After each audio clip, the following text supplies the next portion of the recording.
Pour construire un monde meilleur, plus respectueux de l'environnement, il faut développer de nouveaux procédés de production et de nouveaux matériaux.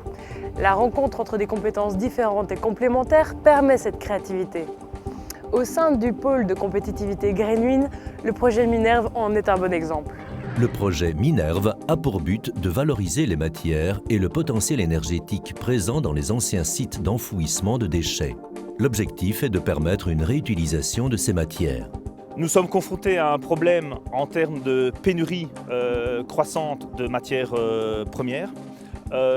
Au niveau donc de sociétés comme Shanks, nous sommes actifs au sens large dans la gestion des déchets et donc nous nous devons de travailler, de trouver des solutions innovantes dans ce type de problématique. Le projet Minerve a justement pour objectif de trouver des solutions et on considère donc des sites d'enfouissement de déchets comme des sources potentielles d'énergie ou de matière.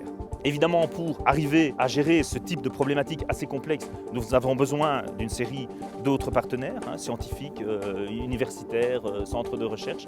Et c'est ce que nous avons trouvé au niveau de Greenwind. Il y a 8 partenaires associés au projet. D'une part, les industriels avec Shanks, Holcim et Artechno. D'autre part, les scientifiques avec le centre de recherche CTP et des laboratoires de l'Université catholique de Louvain et de l'Université de Liège. Un des défis majeurs dans l'étude des sites d'enfouissement de déchets est que ce sont des milieux très hétérogènes et relativement peu connus au départ.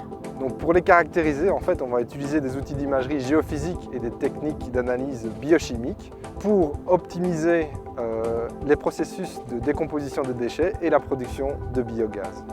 Une fois cela fait, on va analyser les fractions minérales produites afin de voir comment les extraire, les traiter et les valoriser en termes de matériaux ou en termes d'énergie.